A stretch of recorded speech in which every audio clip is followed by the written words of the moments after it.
Did you know that the amount your state pension goes up by each April is not actually decided by how much prices have risen? Many pensioners assume the increase simply tracks inflation.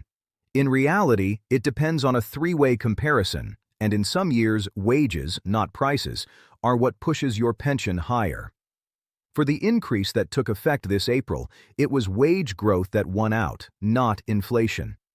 If you have ever looked at your new payment and wondered exactly how that figure was worked out, or whether you are getting the full amount you are entitled to, this video will walk you through it clearly, step by step.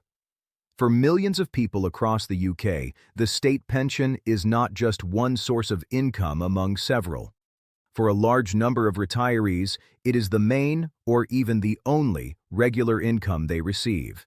That makes the annual increase enormously important. A change of even a few percentage points can make a real difference to household budgets, particularly when energy bills, food costs, and council tax continue to rise year on year. It also matters because the rules behind the increase are more complicated than they first appear. Depending on your situation, you may be on the new state pension or the basic state pension. You may have extra amounts on top, such as an additional state pension or a protected payment. Each of these can be treated differently when it comes to how much they rise by. Understanding this helps you check that you are receiving the correct amount and helps you plan ahead, particularly when it comes to tax, which is becoming a more pressing issue for pensioners as personal allowances remain frozen. Let's start with the basic mechanism. The state pension is increased every April under a policy known as the triple lock. Each year, the Department for Work and Pensions compares three figures and applies whichever one is highest. The first is the rate of inflation, measured by the Consumer Prices Index for the previous September. The second is average earnings growth, based on wage figures from May to July. The third is a fixed minimum of 2.5%, which acts as a floor so that the pension cannot rise by less than that in any given year, even if prices and wages were both flat. For the increase that came into effect this April, average earnings growth came out higher than inflation, so that was the figure used. This meant a rise of around 4.8%, which followed a pattern of fairly substantial increases in recent years.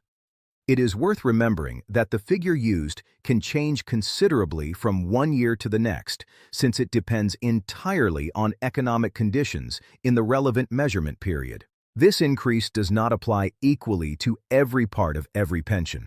The full new state pension and the full basic state pension are both uprated by the triple lock figure. However, certain additional elements are treated differently.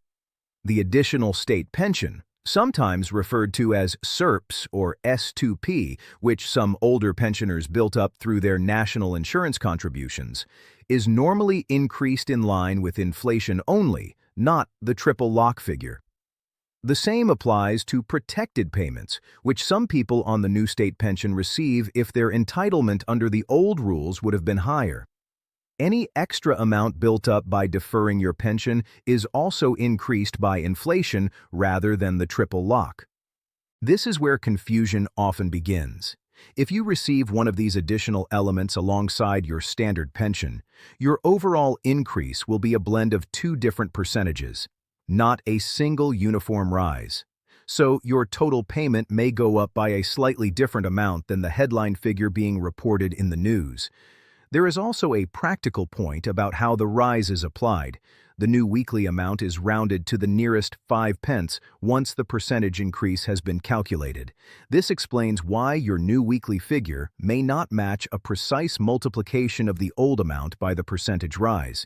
It is also worth understanding that the increase is not something you need to apply for. It happens automatically. The DWP recalculates entitlements and applies the new rate from the first payment due on or after April 6th. You do not need to contact anyone or fill in any forms for the increase itself to take effect. Let's look at a few situations that reflect what many pensioners are currently dealing with. Take someone who reached state pension age after April 2016 and qualifies for the full new state pension. Before this April, they were receiving a little over £230 a week. After the increase, their weekly payment rose to a little over £241, an increase of around £11 a week, or roughly £575 over a full year. For someone relying heavily on this income, that additional amount can help cover rising costs such as heating or food shopping, though it is worth checking your own forecast on gov.uk, since not everyone receives the full rate. Now, consider someone who reached state pension age before April 2016 and receives the basic state pension, alongside an additional state pension built up through years of higher national insurance contributions. Their basic amount rose by the full 4.8% figure, taking it from around £176 to around £185 a week. However, the additional state pension portion only rose in line with inflation, which was a smaller percentage that year. The result is that their overall payment increased by a blended rate, somewhere between the two figures, rather than a flat 4.8% across the whole amount.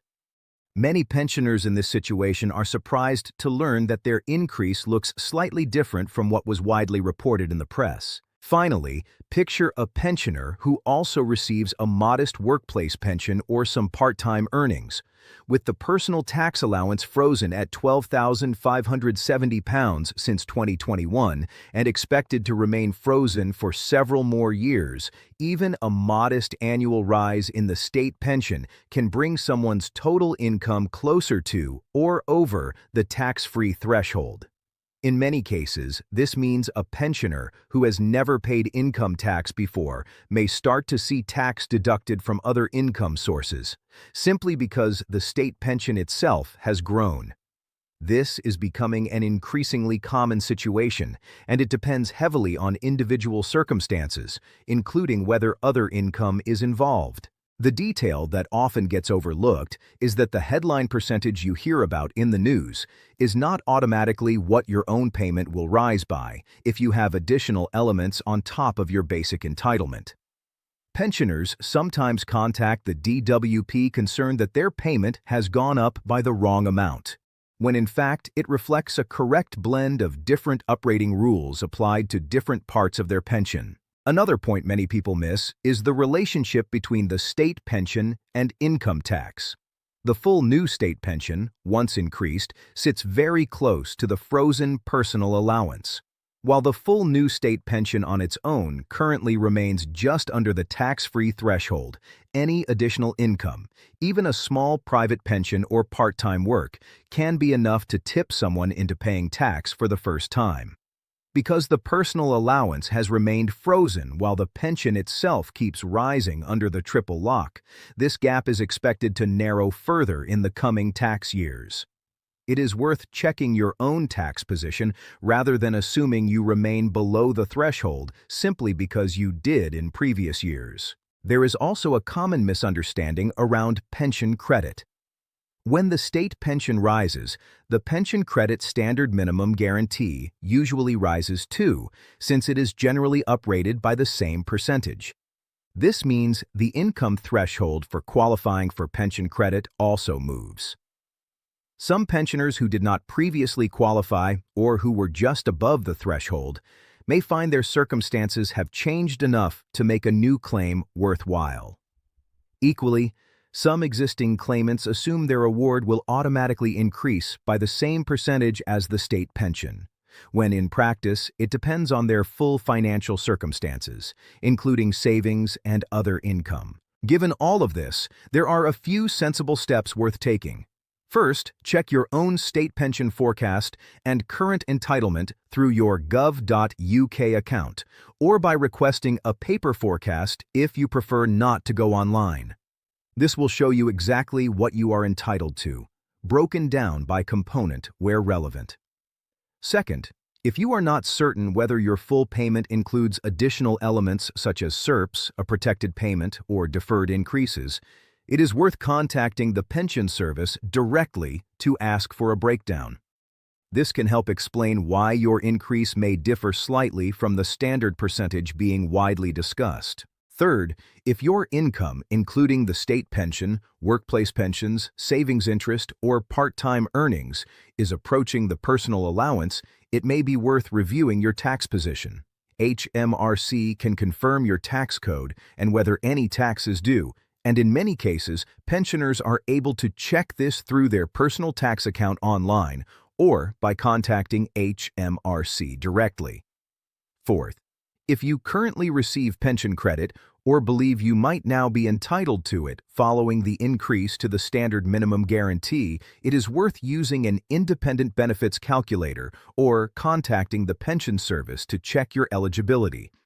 Many eligible pensioners do not currently claim pension credit, and qualifying can also open the door to other support, such as help with council tax or certain heating costs, depending on your circumstances. If you recognize any of these situations in your own life, there is no need for alarm. These are simply features of how the system works, and in most cases, the increase will already have been applied correctly and automatically to your payments. The main value in understanding the detail is being able to check your own figures with confidence, rather than relying solely on headline percentages reported elsewhere. If something does not look right, the right approach is calm and methodical. Gather your latest payment information, check your online state pension forecast where possible, and contact the Pension Service or HMRC if you have specific questions about your own award or tax position.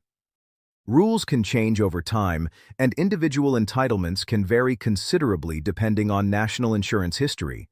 So it is always worth checking your own circumstances rather than assuming a general rule applies exactly to you. To recap, the state pension increases each April under the triple lock, which uses whichever is highest out of inflation, average earnings growth, or 2.5%. This year, earnings growth was the highest figure, leading to a rise of around 4.8% for the standard rate of both the new and basic state pension. However, certain additional elements, such as the additional state pension, protected payments, and deferred increases, are usually uprated by inflation alone, which can create a blended increase for some pensioners. The rise also has knock-on effects, including a closer approach to the frozen personal tax allowance and a corresponding increase to the pension credit standard minimum guarantee, which may open up new eligibility for some claimants. The increase itself is automatic, but checking your forecast, your tax position, and your benefit entitlement remains a sensible step for anyone wanting full clarity on their own situation. If you found this breakdown helpful, consider subscribing to Retirement Money UK. We regularly cover topics like this, including state pension rules, pension credit, DWP benefits, and practical guidance on managing retirement income, so you can stay informed as the rules and figures continue to change year after year.